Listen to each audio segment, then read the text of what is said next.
Welcome. I'm glad everybody's here. My name's Kim Hosen. I'm with the Prince William Conservation Alliance. And we're delighted to have Tom Eitler here tonight, who is very special. And he's going to be talking about land uses in the county and add some meaning and some depth to the local conversation. As starting next Tuesday at the board, the Rural Crescent is going to be up for discussion and a series of votes are scheduled. So this is a great time. Hey, to learn a Kim, little- you might want to record. Sorry to interrupt.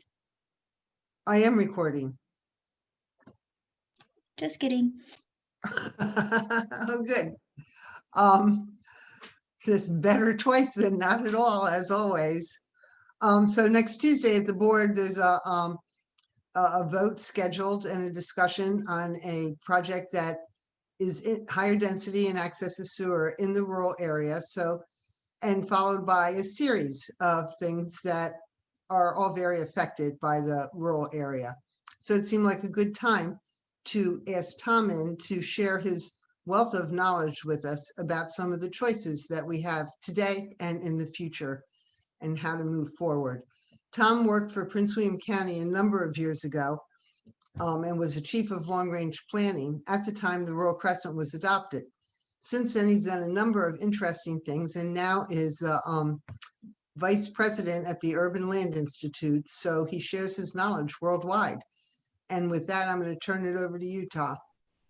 Thanks. Can everybody hear me? Is it recording okay? I just want to make sure everybody can hear my voice. I'm going to share my screen with you. And for those of you, a lot of you were, I think, with us a while back. And at that point, I'm sort of rehashing a portion of this that I wanted to, bring up. Let me just get hide my floating.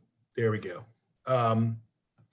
So I have a short presentation, and I promised Kim that because the game, the NCAA football game is on tonight, we're going to try to finish this off by 8 o'clock, but we'll see how it goes. I'm available to go beyond that because my teams aren't going, but we'll try to finish. And we have a couple of question polls to take during the process. The first one we're going to send out right now if we can, and then I'll get started on the presentation. So Kim, do you want to send that the first poll out to everybody? Yeah, so I'll launch it here. Oh, thank you. So were you aware that the county has more than 10,000 acres of undeveloped residential property in the development area? You should see a pop-up on your screen and go ahead and select yes or no.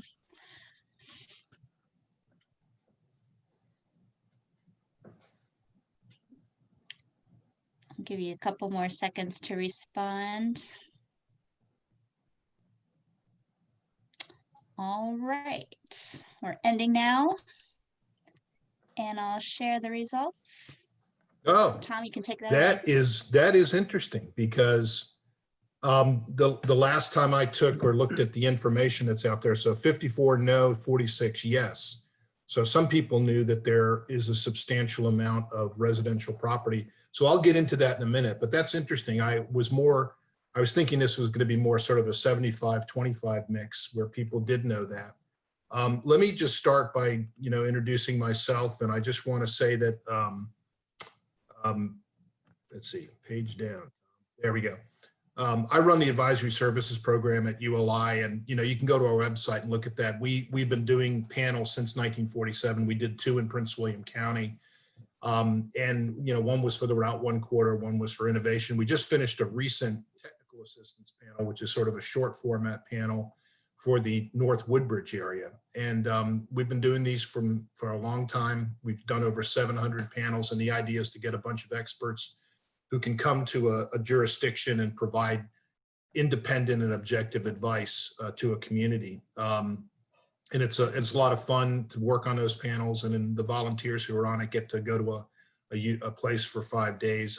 That's kind of stopped in the last 8 months, and we're trying to do them virtually. So we actually do now have a virtual panel program. But what I wanted to say was it's given me a chance over the last, going on 15 years now at ULI, to go to over 100 communities. I've actually participated in 100 of these panels. We've done about 250 since I've been there, but I've been actually personally on about 100 of them. And I get to see a lot of different places around the world and around the US, and many of them very similar to Prince William County, areas with high growth and with, very educated population with a good school system, that are dealing with issues of sprawl, or dealing with issues of urban design, or dealing with issues of how to attract and retain talent. So that's my background.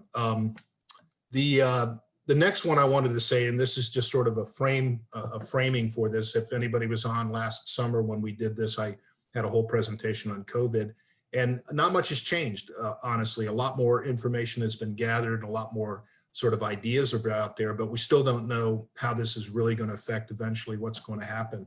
So bear in mind that even with the vaccine moving forward and people getting scheduled for that, a lot of the folks that I'm talking to, a lot of the senior fellows and a lot of people who do major research on these issues are basically saying it's going to be this time next year, or at least next fall, before we get back to people being in restaurants and doing what we've done regularly. The truth is, a lot of it, especially the workplace, is maybe not going to go back to normal.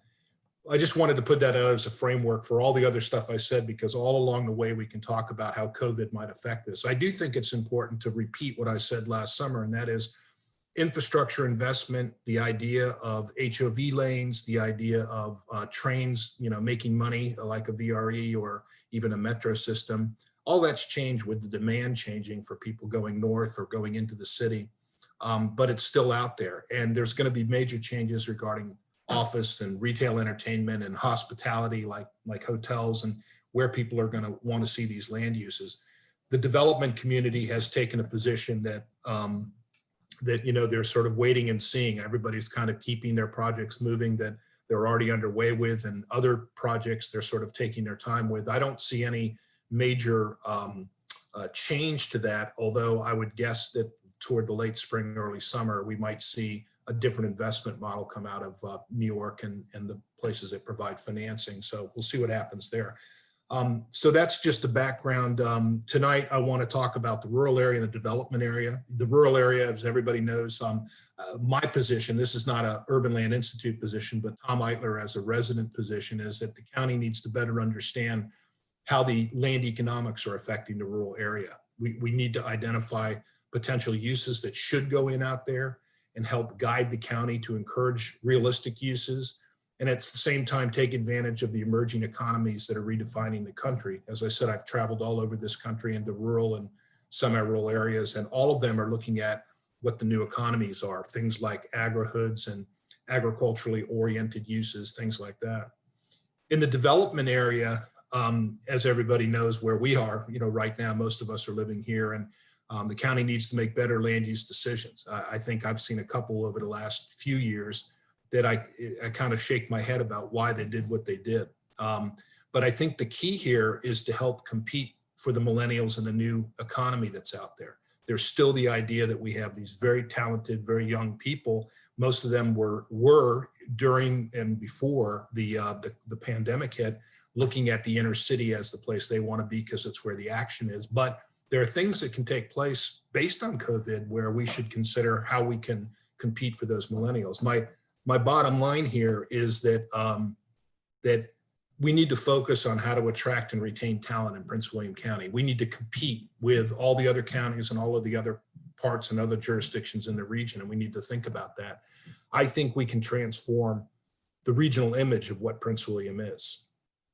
So the rural area, these numbers are a bit old. I recognize that, and I'd be willing to talk to our new planning director about what the recent count is. But generally speaking, about 120,000 acres out in the rural area, 40,000 of that being the battlefield, the forest park, and the Quantico Marine Base. So about 80,000 acres of rural area subject to county planning policy.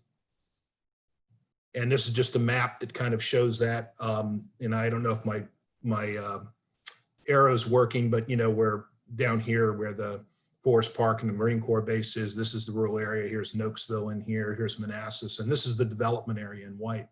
Looking at that from a more regional perspective, you see how it fits into the land use pattern for most of the Washington region. And again, this is not based on density. This is based on land coverage, but I think it will give you a sense of sort of a proxy for that. Here's our rural area here. Here's Loudoun's rural area. Here's Montgomery County's rural area. Frederick County, even southern part of Prince George's and parts of Charles County have that same approach.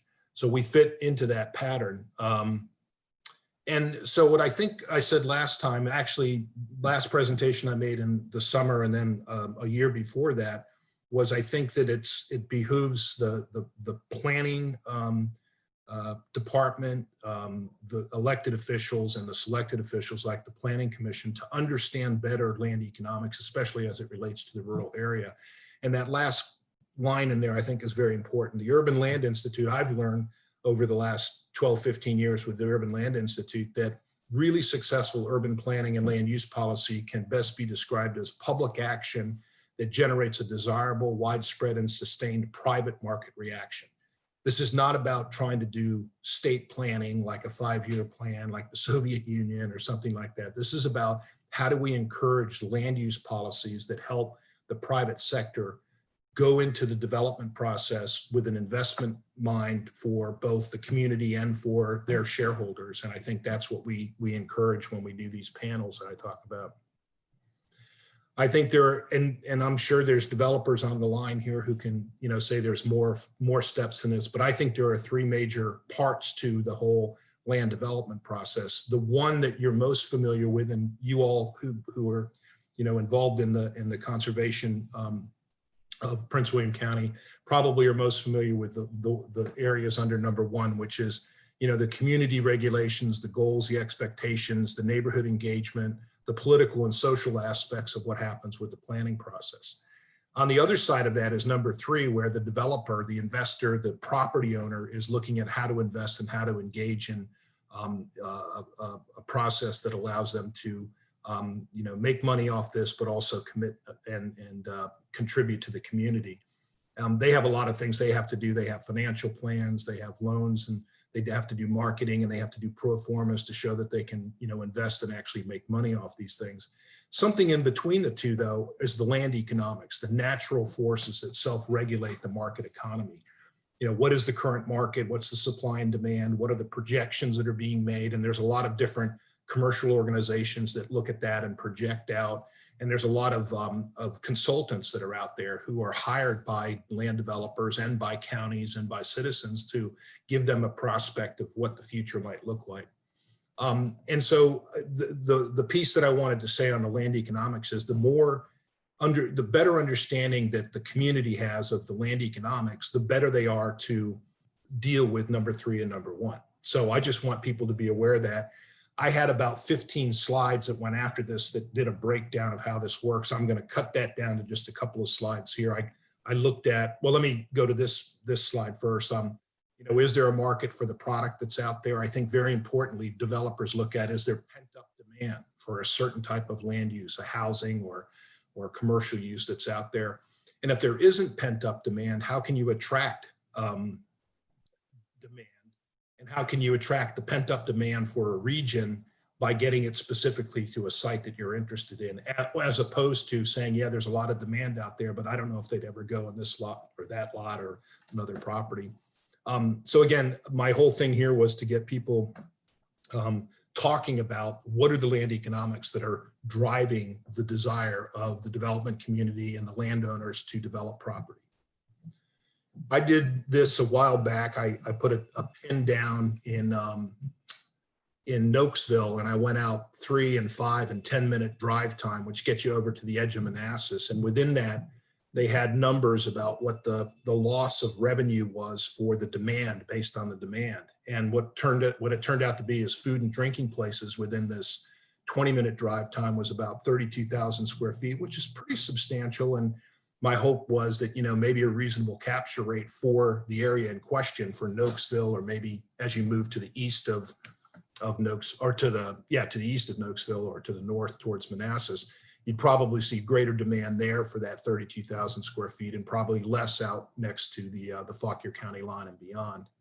And I also think there was information that was available that said that there was a need for a small greengrocer or some kind of grocery store somewhere in the 6,000 range. You can do that for every land use type. You can determine whether or not there's a need or whether there's an overabundance of those kind of land uses. And that's something that the county ought to be doing on a regular basis. And if they get started, Kim, in this process of discussing how to go about changing the comprehensive plan, I think an land economic study for the rural area would be a very important component of that, so they can make decisions based on fact.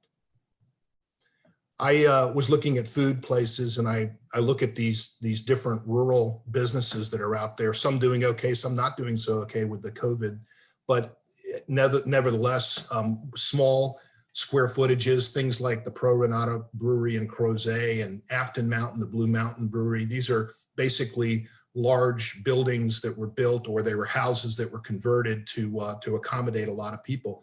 The Blue Mountain Brewery, by the way, is on, I think it's Route 54 going south from Charlottesville. And I mean, it's packed every weekend. It's a very, besides its brewing business, the actual business of the restaurant at the brewery is doing a very good business. And then the Blue Toad Distillery, very small distillery, but still sees a substantial amount of business. And everybody knows about the different wineries that are out there. And my point behind this was to point out these are fairly large, small formats. Maybe the old Busthead, which is the old Ventil military facility, is the largest out of these. But there are uses that can fit into the format of a rural business. There are other rural businesses that you might look at, and Aldi might be a little too big for out there, but certainly things like the Little House Greengrocer in Richmond, Virginia, which is about 2,000 square feet and is kind of a specialty shop, or general stores or markets, country markets, which you see, going down 28 and 29. And you already have a Dollar General out in Nokesville. The point is there are some uses that can happen in these places. You have to identify where they can happen and what the demand for them is.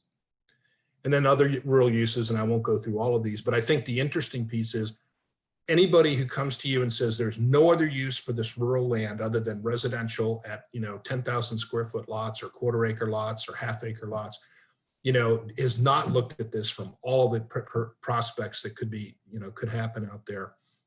So I use this as an example of, I think the county needs to take on the role of being, they need to start studying what uses they could attract to come out there. Every day this county, rightly so, has their staff working on how many more data centers can we get and how many more office buildings can we get. And there are people that are specifically in the government that are focused on doing that. But you don't have anybody looking at, well, what kind of rural businesses can we get? And if you can get some businesses that can generate some money for the property owners, I think you'd have less of the property owners out there who are looking for a quick buck to switch over. If they had other uses they can put in there, you might get a better reaction.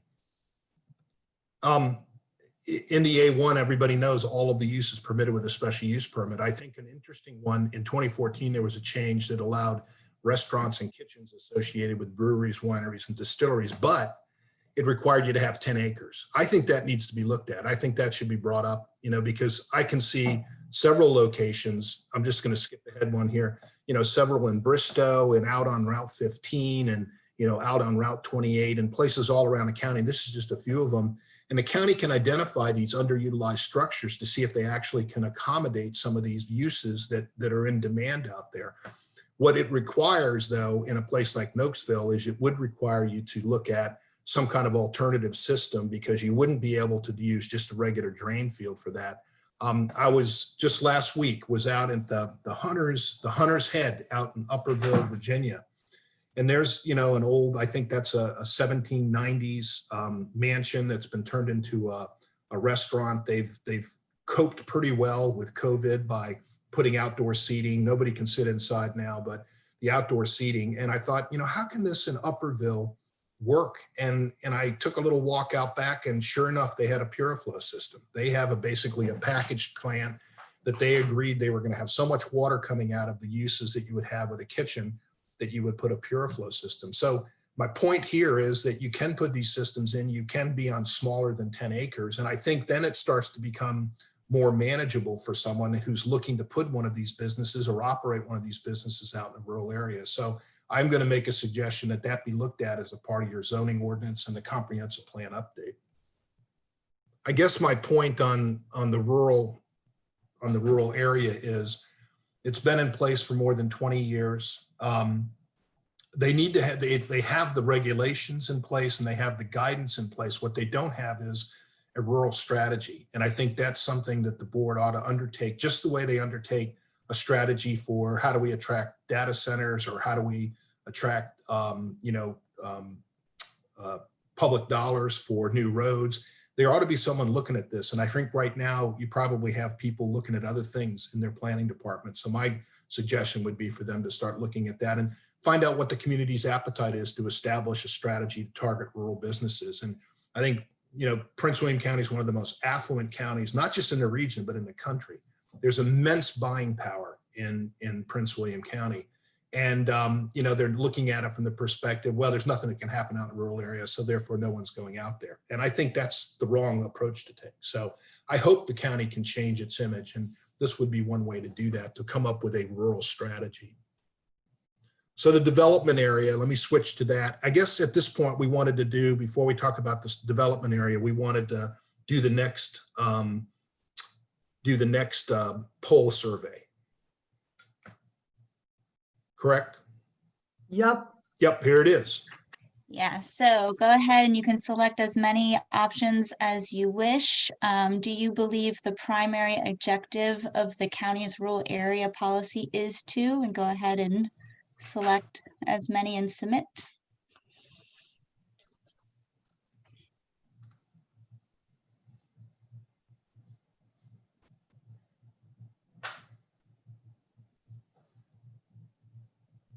I'll give folks a couple more seconds.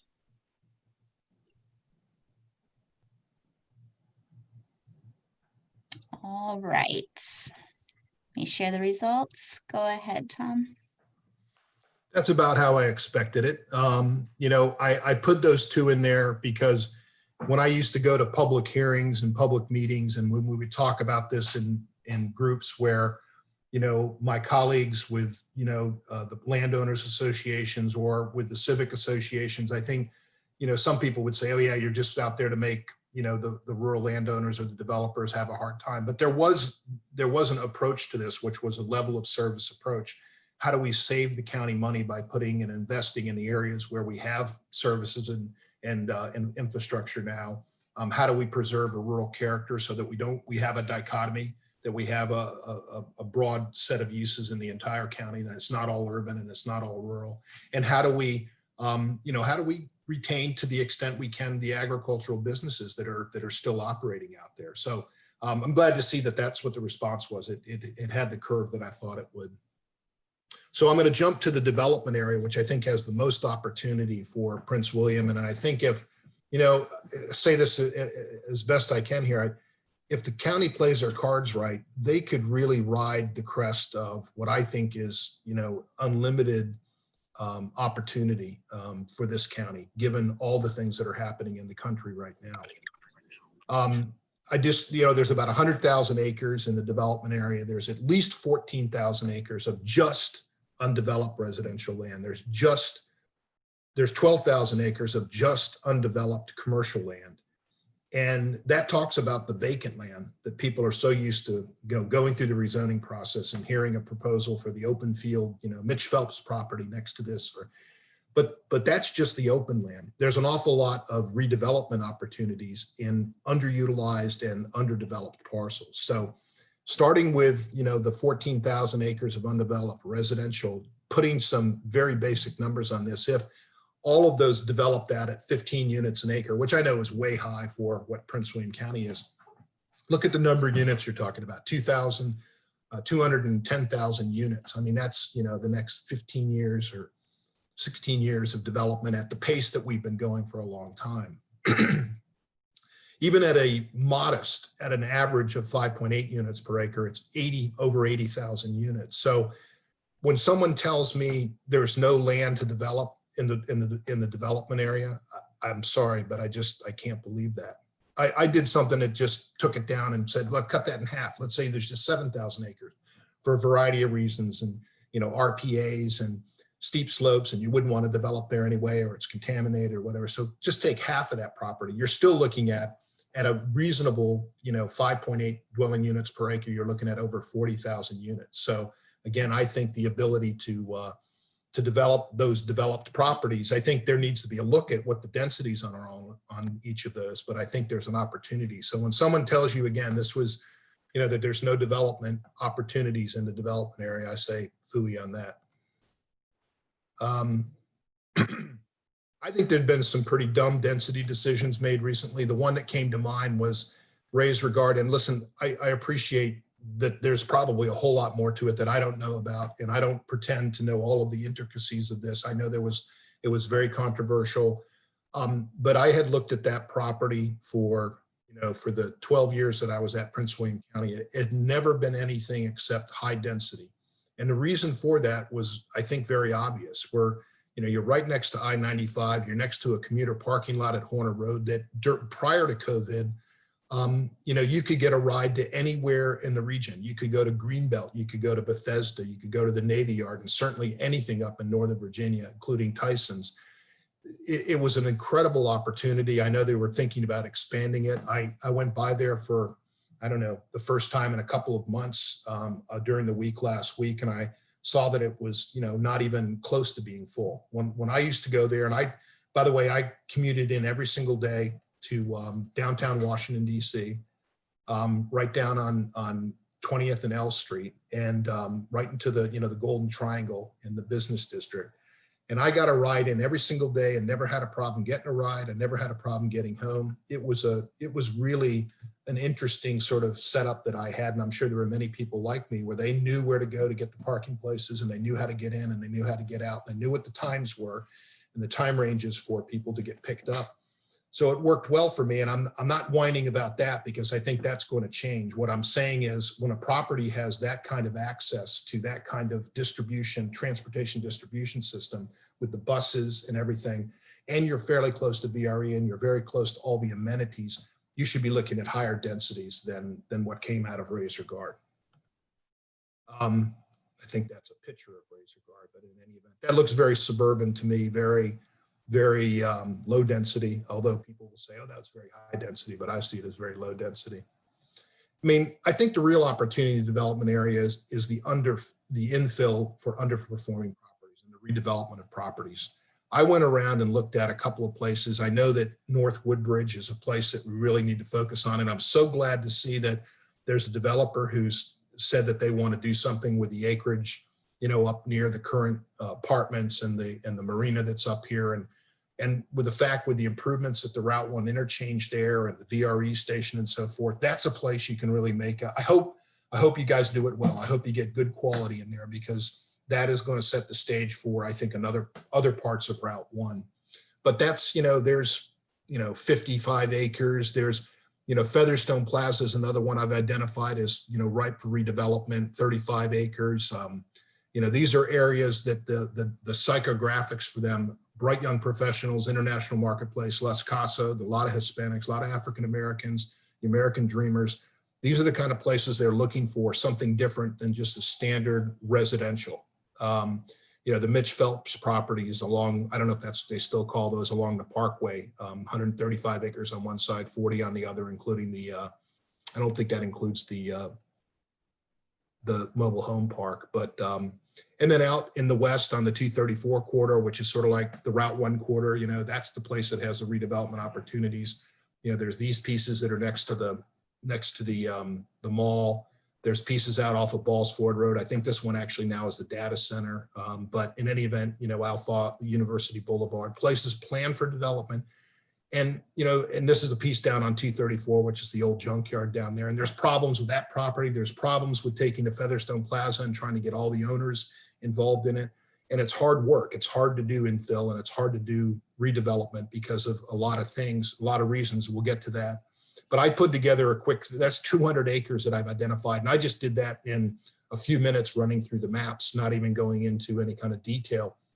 And you can see the kind of densities you can get out of this. So there's available density in these development areas that ought to be taken advantage of, and they ought to be done carefully. They ought to be done with quality, but don't look at them as, it never can happen. Now, importantly here, I have another three-step piece here, but it's a little different. I think that doing infill and redevelopment is difficult, and it's much more difficult than greenfield development. If I'm a developer, I find a piece of land that's not zoned and it's out at the edge of development, there's nothing on it. You know, that's a whole lot easier than doing a Featherstone Plaza, where you've got to get perhaps 6 or 8 landowners, you know, agreeing with one another or agreeing to get bought out. You have people who are tenants there that you've got to either find other space for because they've got long-term leases. There's all kinds of issues regarding development. Hang on just a second. Hey, Serena. Serena.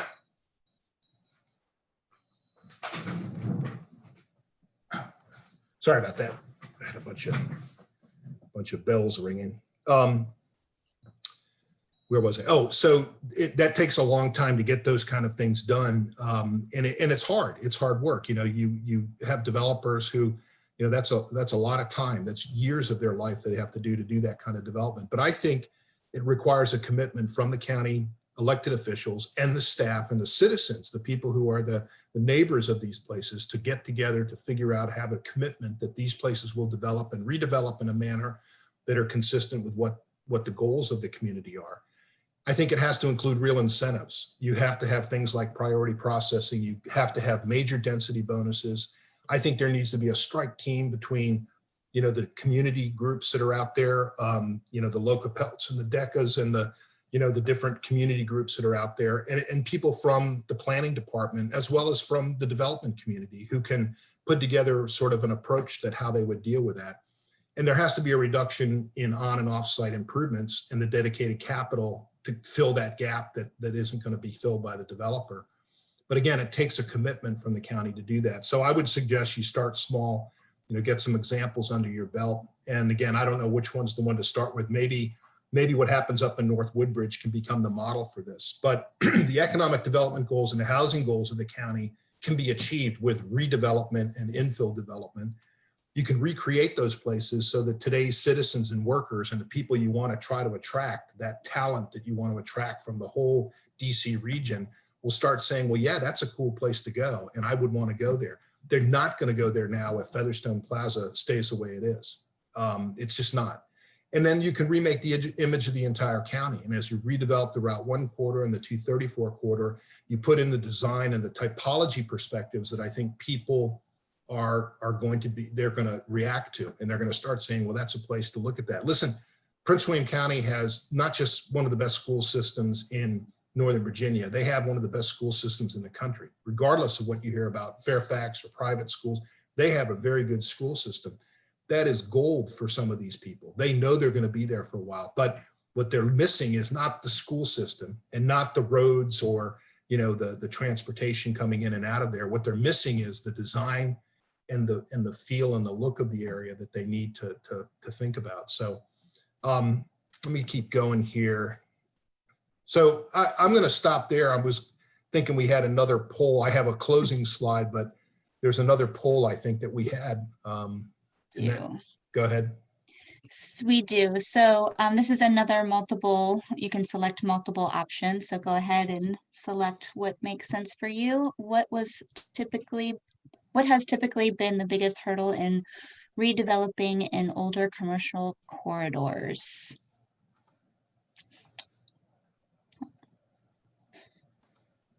I'll give folks a couple more seconds.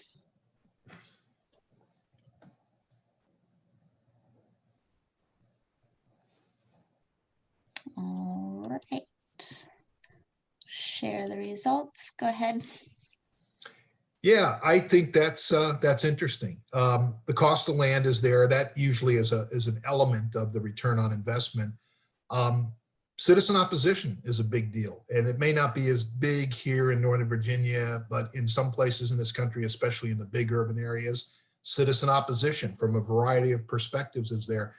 Disinterest from the community and the elected officials. There's something else going on somewhere else has always been an issue. So my whole thing in putting that together, that question together, was it really is all of these things. It depends on where you are. The return on investment from developers could be substantially reduced if the county could put together a focus team that includes people from the community, from the planning office, from the development community, who can look at these properties and say, we have, we want to get behind the idea of infill development or redevelopment of this parcel. And they can guide that process through that. I think you could substantially, most of that, the return on investment has to do with how long it takes, not just the cost of land, but how long it takes to get through the development process. Time is money, as everybody knows. So that's interesting. I'd like to get those results and think about those a little bit more.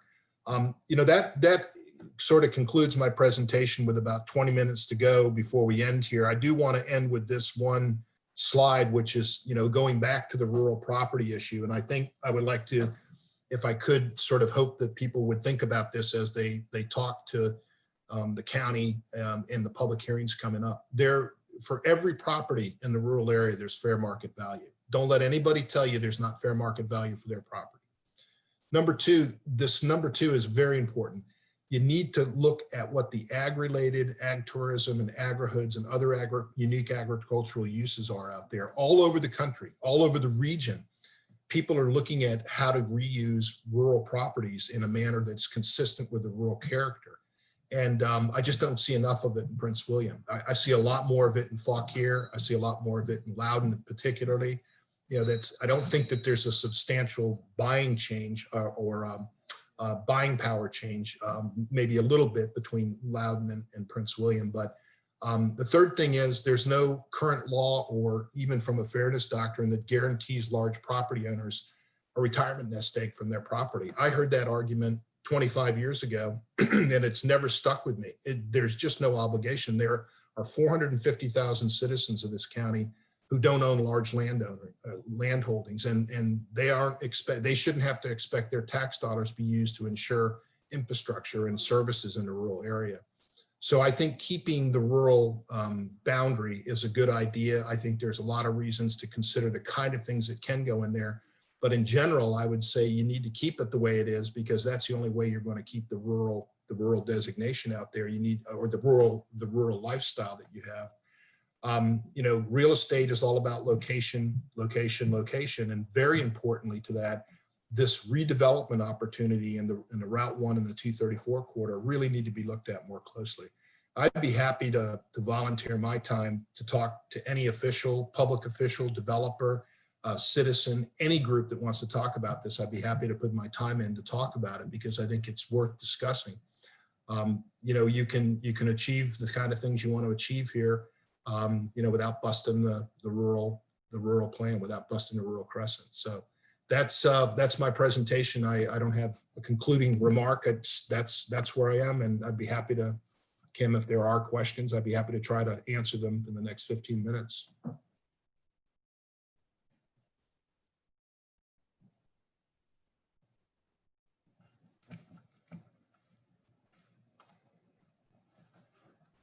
See if I can escape out of here. Kim, you need to unmute. Oh, Kim's muted. Yeah, thank you. I was talking away. And get the chat. Let's see, starting at the bottom. Al, you had a question. Do you want me to read it, or would you like to ask it yourself? I will read it. He had a question about the value of housing and the tipping point between revenue positive and revenue negative homes. Assuming development in the east is revenue negative, last he heard around 460,000 or so, won't that increase the cost of infrastructure for Prince William County and taxpayers? He assumes development in the rural crescent would be revenue positive. That would pay for infrastructure. It may, and there's no doubt that there is a tipping point. I don't know what that number is now, the 460,000. My recollection was back in 1998, it was 22 years ago, it was in the 460 range. So that's fuzzy memory. I didn't mean yeah, no, it's good. It's a good memory. I know it changes, but yeah, I think clearly they need to redo West that. Value difference is my point. No, I think it's a good point. I think, there's no, I don't think there's any way to say that, by just having residential in the East County, putting in a whole bunch of, this was the townhouse argument of 25 years ago, by just putting cheap housing in that you're gonna save money. You're not. What you're gonna get what you have to do is demand good quality development. You do have to have an affordable component in there, but most importantly, you have to have the places for the talent to move into. And that was not part of the calculus, Al, back in 1998. We didn't think about how do you retain talent? How do you get people to move here? How do you want people to move here? That's a phenomenon, that's a millennial phenomenon that's happened more recently. I would suggest what would be important for this discussion about the rural crescent is to see if you can re-engage those land economics folks. I think that was Stephen Fuller and George Mason University who did those numbers for us. But you know, there are plenty of people out there that could figure out what that tipping point is. My guess is that tipping point is a bit higher than 460,000. But it doesn't answer your question about, well, why don't you let them build there? Because I think what we're trying to say is you want to have a county that has a variety of locations with different typologies.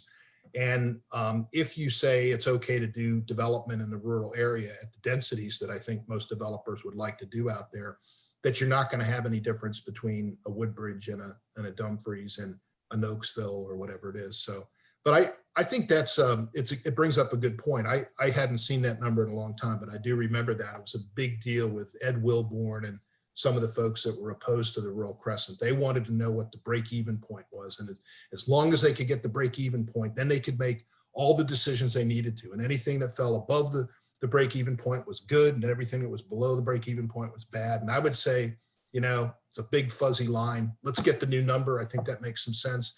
And make the decision about whether everything has to be really rich just to cover its costs. Thank you. And Bill McDowell asks, where do you see the value of maintaining open green space in your approach for development? Well, I mean, it's sort of a little bit of what we were talking about here is trying to have a variety of land uses in the county. If you had a really robust rural agricultural tourism approach to the rural area, you know, the idea of bikeways and greenways and things like that, if there was a whole network of them other than what we have already, but it really was connected and well connected. I could see that as being that intrinsic value that's very similar to what you have when people buy. Remember, they used to buy a house next to a golf course. And why did they buy a house next to a golf course? They didn't play golf, but it was the open space and it was the value that was built by that. You know, people living in Upper West Side live next to, you know, the value of the homes and the apartments that are next to Central Park are much higher than places down in Roosevelt, you know, Roosevelt Drive. So the green space itself can be value in its own right, depending on what goes in around it. I don't know if that answers the question completely, but that would be my observation about it. Okay, Dave Peterson, do you want to ask your question or I'll read it? He notes that it seems that part of the pressure for developing the rural crescent comes from family farmers who find the economics they're facing unsustainable. So Yeah. selling their farm seems the best alternative, even if they prefer not to. What is Prince William leadership doing to help these friendly farms become economically more sustainable? Is there anything upcoming in Prince William County planning that would provide some relief for this situation? No, I hear you. I think that's exactly what I was saying about having a rural strategy. There should be a robust, you know, the products produced out there, you know, whether they're food products or not, could go, you know, farm to table. There should be another look at, you know, how local businesses supply their business. You know, there should be a talking points for board members and for, you know, the Ag Forestal District people and people who are neighbors who say, you know, yeah, if you're going to open a business here, we want you to use, you know, local to the extent you can. I mean, obviously you can grow hops and things like that.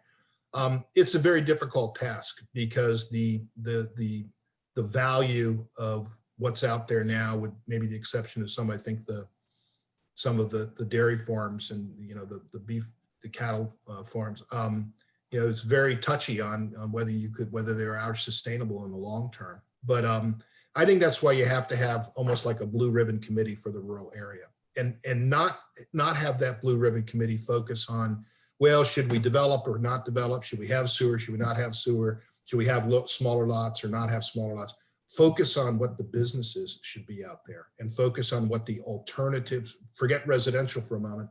What are the businesses that can go in these areas and how can you encourage them? What are the incentives that the county can give? How can you help those property owners? I recognize the situation that they're in. I think one of my, and again, it probably comes off in my presentation, one of my pet peeves was, a property owner who said, well, I've lived here for, my family's lived here for 150 years and I can't get any value for my property. Sorry, that's not the job of the Prince William County to do that. However, if the issue is I can't find someone to buy my property because there are no uses that fit into it, that's a matter of looking to what the alternatives for uses are out there. Are there ways to do bed and breakfast? Are there ways to do other kinds, especially what I see as a huge demand that is pushed by people who live in the development area, who want to be out in the rural area to use services out there. Go to Western Loudoun County, go to that 151 that's going south from Charlottesville. It's a rural area. It's a busy place. It's very successful. People want to live there. People want to have their houses there, but they also have the different businesses up and down 151. So that would be my response to that question, which is we really need to focus on, stop looking at the residential piece. That can be a completely separate study, but have some group with the county that has some ability to bring recommendations forward to the board that can, identify how they can make the ag, tourism, artisanal food industry work better than it is now. Well, and Paige Snyder once says she doesn't understand why you imply that large landowners think they are entitled to a large nest egg from county taxpayers. No, sorry, that's my opinion. Tori Kennedy. Not all of them, not all of them. I shouldn't say not all of them, some of them. But the ones that were most vocal during the 1998 presentation, they said, I've lived here for 50 years and we've owned the property for 150 years and you owe me. And that was their argument. Not, this is good for the county. This is good for the future. This is the kind of development we want to see. We're worried about good design. We're worried about heritage. All they want was, I need to get my density so I can go retire to Florida. And again, I know that sounds, a little smirky on my part, and I don't mean to be that way, but I do remember people in my face about that. And all I'm saying is they haven't explored all the opportunities that are out there. And we need to help them explore those opportunities. The community does. And Tori Kennedy notes that outdoor recreational demands have skyrocketed since the start of the pandemic. Karen Sheehan notes that the Rural Preservation Study identifies that cluster development in the rural crescent will result in a significant need for infrastructure investment. And can you speak to that? I do remember reading that study. That's now going on, almost 5 years now, 5 years ago that was done, 6 years. I guess it depends on what kind of cluster development you're talking about, right? I think, the need for density in schools and fire protection and sewer and water and all those kind of things have to be looked at. Again, I think Prince William County is actually in a very good, a very good position to sort of mold this little piece of the future here, which is how can we help property owners who have potential property for whatever, residential or commercial or whatever, how can we help them?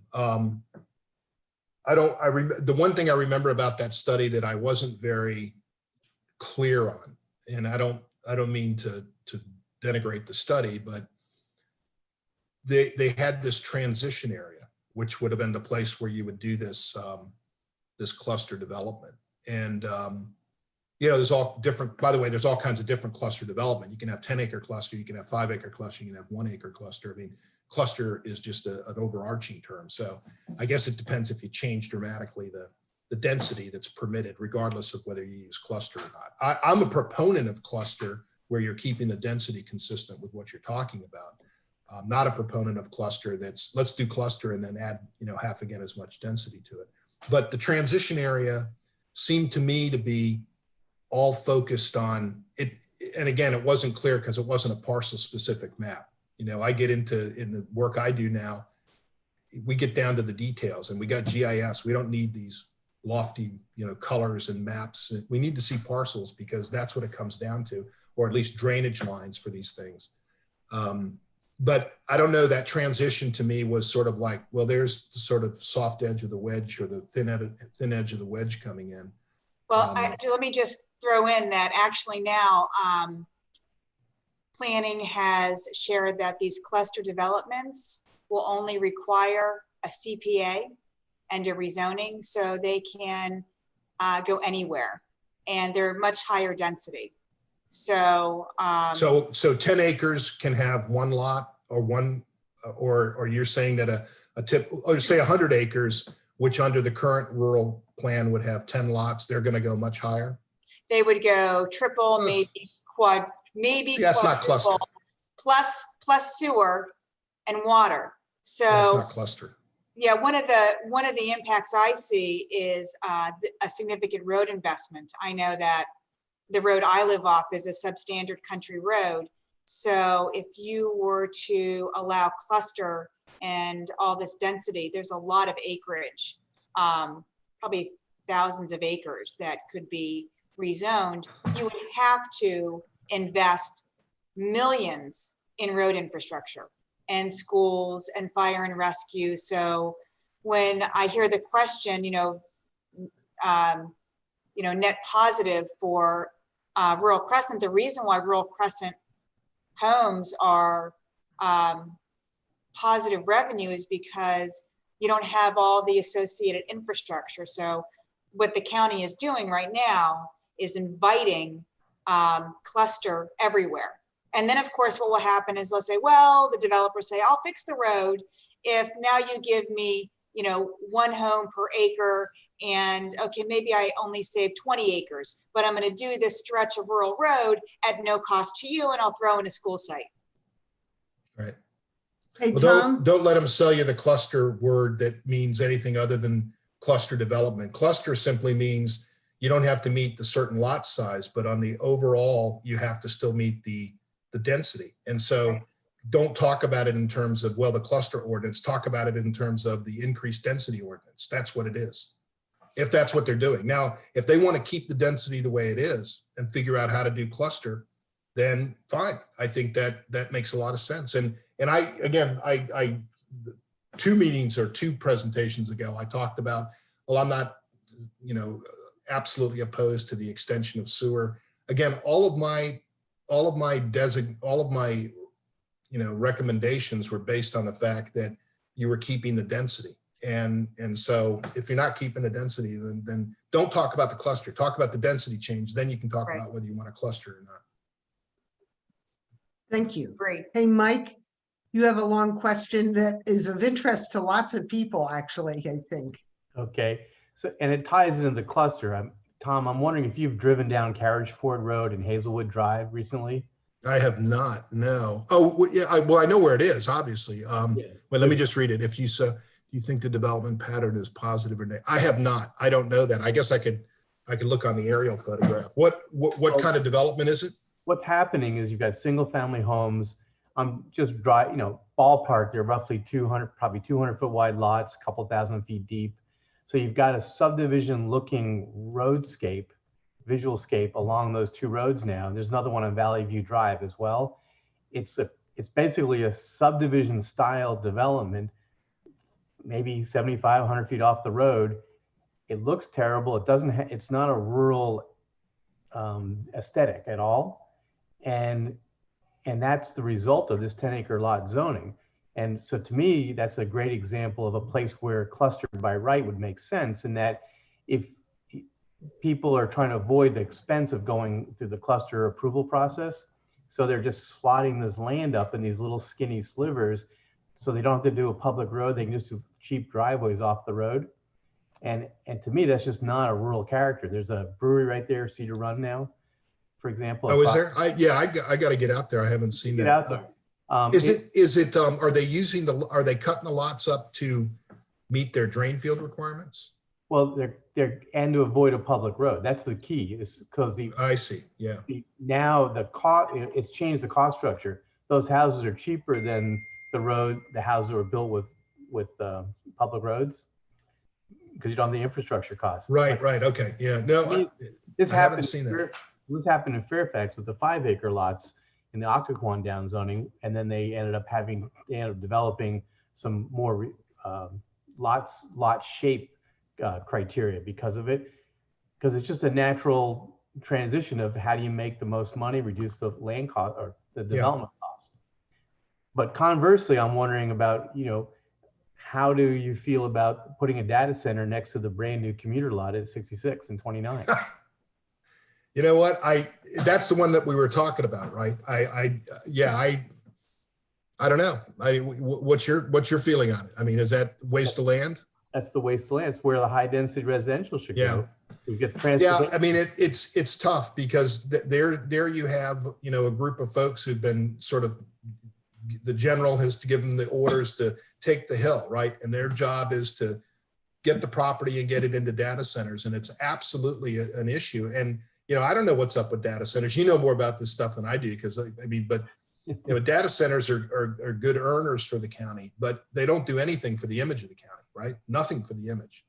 Well, poor image, and then that could be placed somewhere else that they don't need a lot of transportation. They just need a utility line with power and fiber optic.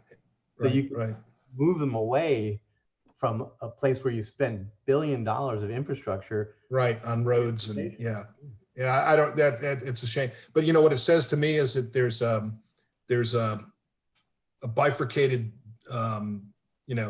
economic development group here that needs to consider. They can't just look at, if eyes on the prize is getting those data centers out of the ground, you're gonna ruin the county. I mean, it's just, there's no question about it. So there needs to be, that's why I'm saying this, some group that has power from the board to look at the kind of things we're talking about so that they can be the offsetting sort of philosophy, I think would be important. And I'm not begrudging their desire to get some data centers because I know that they make big taxes off of it, but at what cost? You're absolutely right. At what cost? So, but there are other. I wish I had an answer for that. I don't.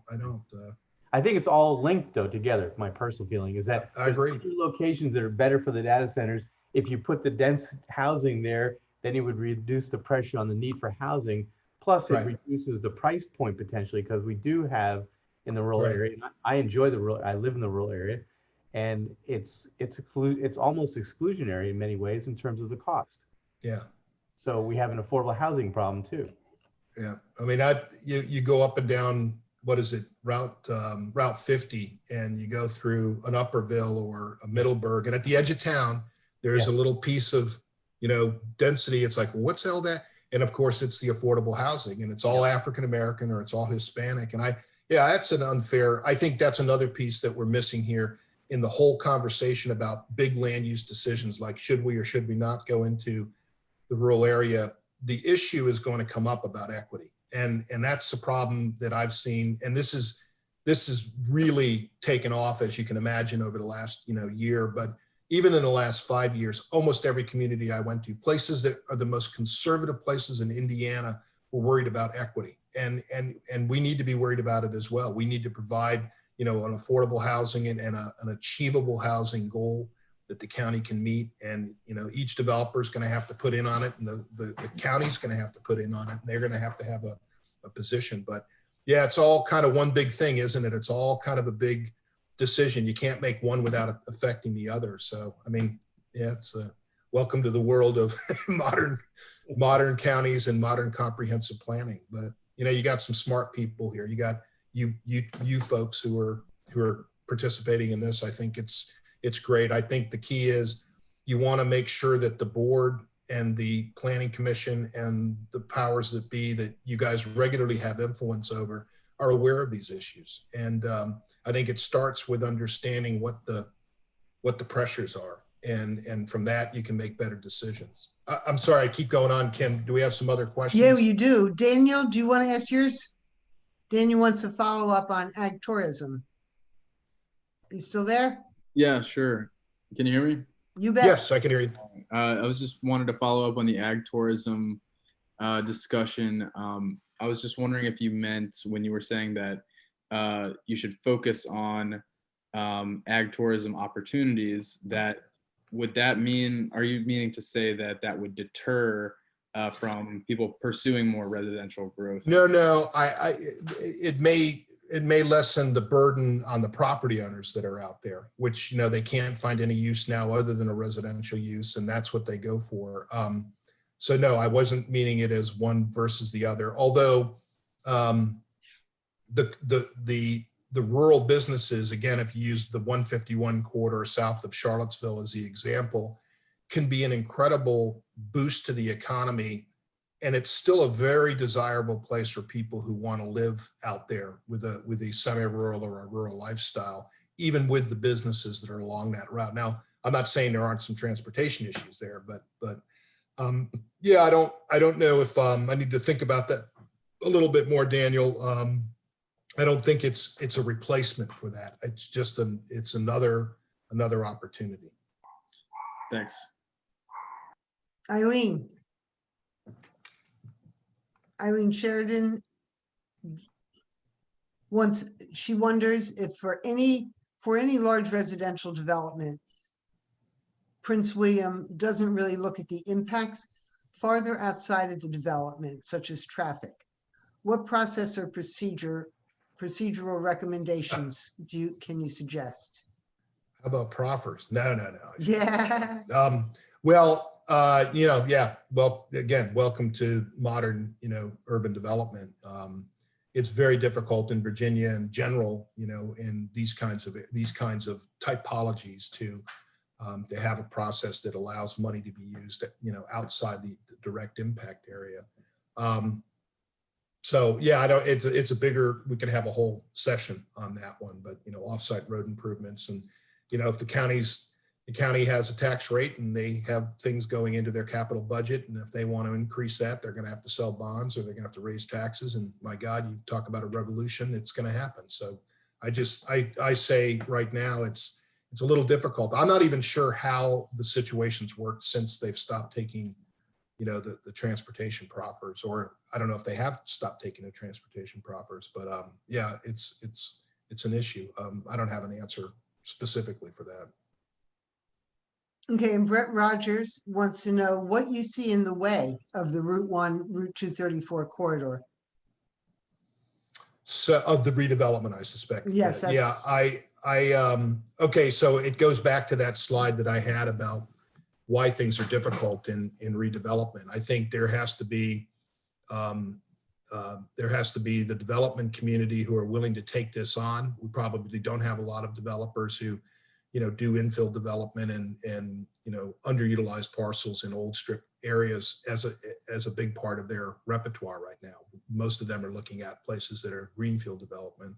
So we don't have an in-house or a neighborhood group that does that kind of stuff. I think the other thing is cost. I think the price level or the price point right now is not quite where it is if it was, say, up in Alexandria, where they would do their pro forma and find out that they actually could make some money off of this because the value of the underlying land and what it would cost to develop it is going to bring them out farther, bring them out with a bigger profit. So that price point will change, just like, farther down in Stafford or Spotsylvania County on Route 1, it's even harder to do redevelopment because you just don't have the price points there.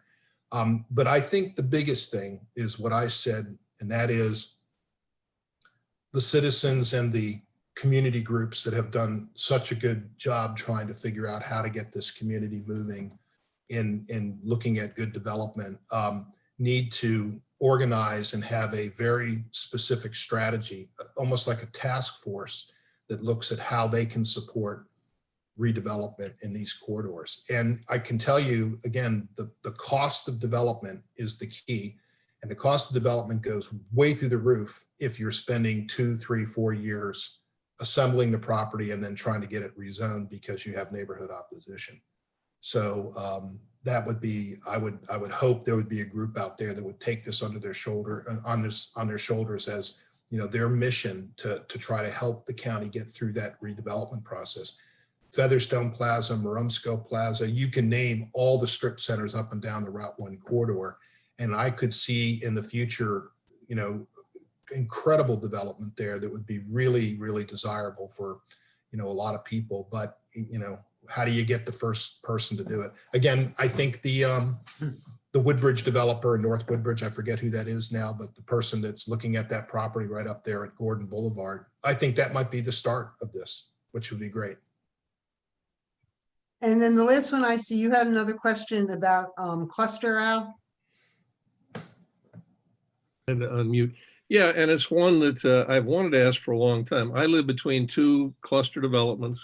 Both are using well and septic. Many, including myself, are on alternate septic, pure flow.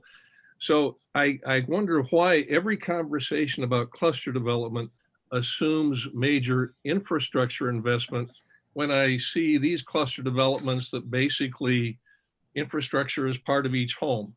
So it may be why is it that we always assume, realizing some people are trying to penetrate the rural crescent as a separate conversation?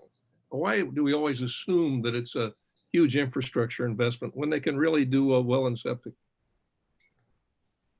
Yeah, Al, I don't know if I have an answer for it. I agree with you. I think there was a time in the past, it's an important history. I think Jack Humes, and I had a conversation about it several times ago, but there was a time in the past where the alternative systems that were available were way underperforming and were extremely expensive and ended up failing. And so, but I do believe the new systems, Pure Flow being one of them, the new technology that's out there, you absolutely you can put a restaurant, you can put a cluster development on these kinds of things. And we have to find ways for us to get through that without, again, without horning in on what the service authority hopes to get with regard to revenues in the future. But I don't think they're counting on, what's left in the rural crescent is, what they're going to do to fund their organization. They're definitely not. Jack is going to shake his head and say they're not. And I agree with that. But I think they're, even 20 years ago, the question about the technologies was still out there. I don't think that's there anymore. I think the technology is there. I think the question becomes one of, if there's a sewer line that happens to be passing by, can I tap into it? That stuff. Those are the questions that we're going to have to get to. And, that's where it depends on the board of supervisors to be vigilant about their decisions. You are or you're not going to connect to the sewer system. And it's based on the policy that we've adopted. And then, if we had the same supervisors for the next 30 years who took a position and held it, we'd be great. But we're not going to have the same supervisors for the next 30 years. And new people are going to come in and decisions will get made. And so if the infrastructure is in place and you said it's never going to get hooked up to, and all of a sudden, we've changed our mind and we're going to hook up to it, you got a problem. Just a note on the Pure Flow.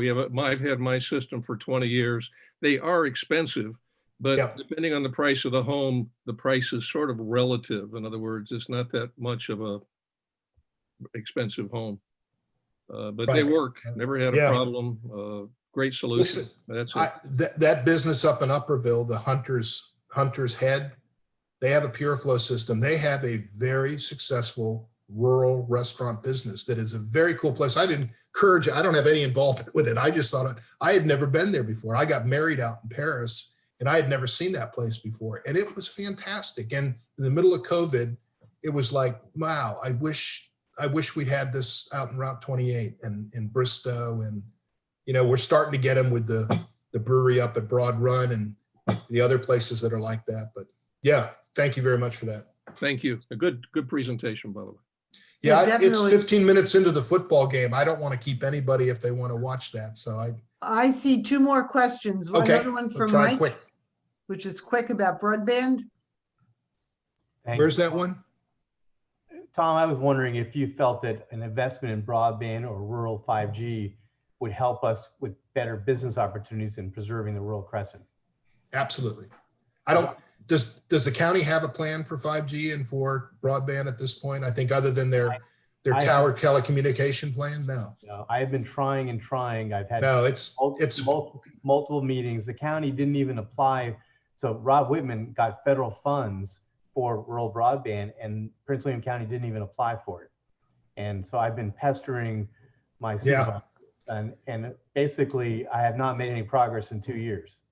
well, look at what we're doing right now. The world has changed in that regard. And, if the small businesses out there I'm telling you, if I could go out to the Broad Run Brewery and watch a television outside, watch the football game outside with the beer, and have two, 102-inch televisions to watch it on with good connectivity, and that'd be great. They kind of have that, but it kind of cuts out on it. But yeah, no, I think it's important, and I think that's the kind of thing you have a policy where here are these elements that you want to bring into your rural policy. One is you're going to have tremendous fiber access. So that's never going to be a question. The other piece is you're going to have it broken down about how you deal with your water and sewer. Those infrastructure pieces can make a huge difference on whether a small business person will take a chance or not.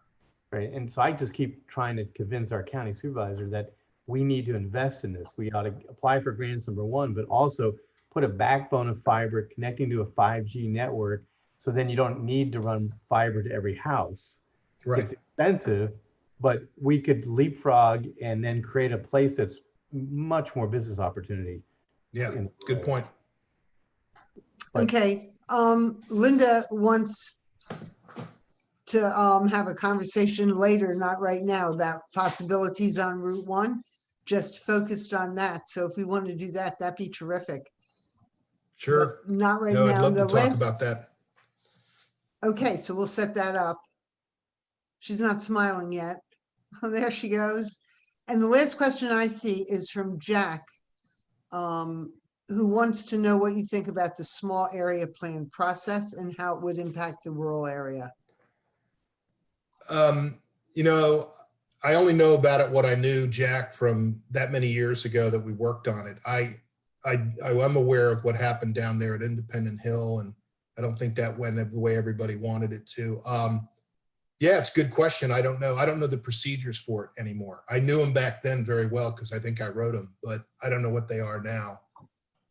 Yeah, it could actually be, it could be a situation where, the small area plan is the way to remake Bristow or to remake, Green, what am I saying, up on Vint Hill Road, all these smaller Greenwich, or, you could have those small area plans that could do that. Was that what you were getting to, Jack? You're on mute. If you hold the space bar down, you can talk. Okay, yeah, I was getting at that, yeah, a little bit, Tom.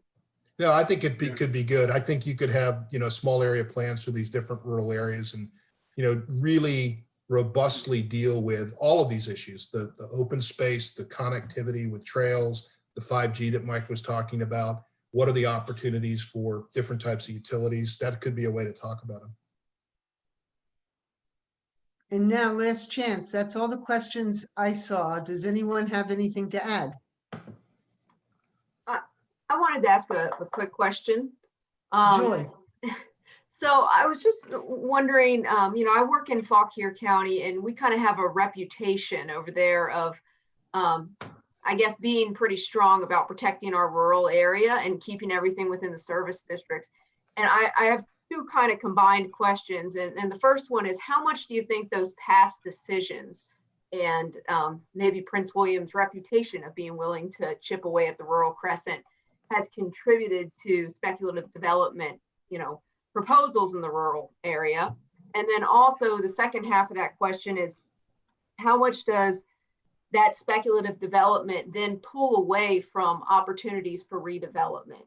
How much how much demand is lost in redevelopment areas because of what's the opportunity that's seen in the rural areas?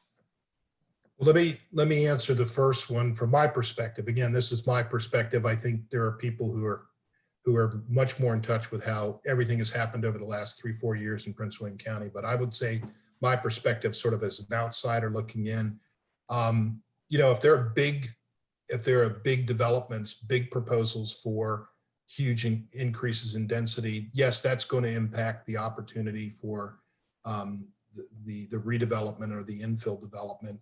The smaller 2 or 3 lots and that kind of stuff, and even the stuff I'm talking about, which is like the rural retail and things, I mean, that's not going to affect much what's going on with with redevelopment. I think there needs to be a huge undertaking to get people comfortable with infill development and with redevelopment of properties. And we've got to get a development community who are ready to take that on. But answering your first one, there's no good answer for that. Yeah, there were some great decisions made in the past and there were terrible decisions made in the past. It's all the past, right? What happened in Loudoun, what happened in Fauquier, what happened in parts of Fairfax, and even what's happened for the last 18 or so years or 20 years in Prince William, is that the board did make a decision about what they wanted their land use policy to be. And I'm stunned that it's held as long as it has. I am stunned. And power to all of them. There are a lot of people on that board over the last 22 years who I couldn't stand, but I appreciate the fact that they held to what they did. There were some great board members and great planning commission members. From that perspective, I don't think there's many people in Northern Virginia or in the DC area who don't recognize that Prince William has made some great strides, but we do still need to work on our reputation. And if we could get a few of these really cool businesses and have an approach to cluster development that doesn't break the plan, I think that would be great. Thanks, Julie. Last chance. Oh, this is Jack Kuyumchin. I just wanted to say I threw this in about Rodney Dangerfield because I don't feel the rural area gets the respect and the ag economy is elevated in a way that provides for the orientation by the county itself to look for ways to be successful in the rural area. So I really think we need some charrettes and some planning and some high energy people to work on that and elevate it, and rather than make it second class status.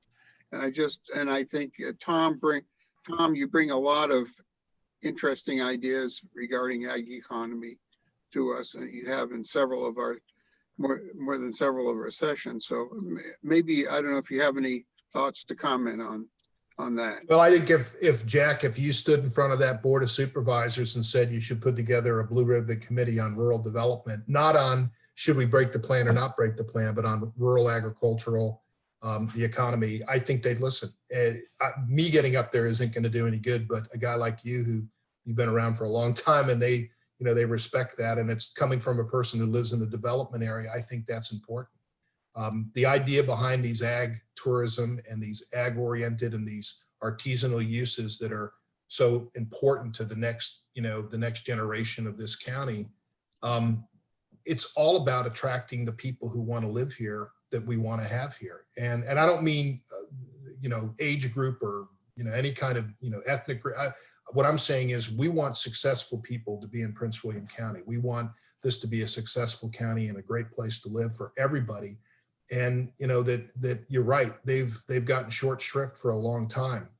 And there's a way to deal with that, but you got to put the brain power behind it. So the county needs to take the time to think about it. Thanks, Tom. I thought this was just a really terrific presentation and really relevant to what's happening right now.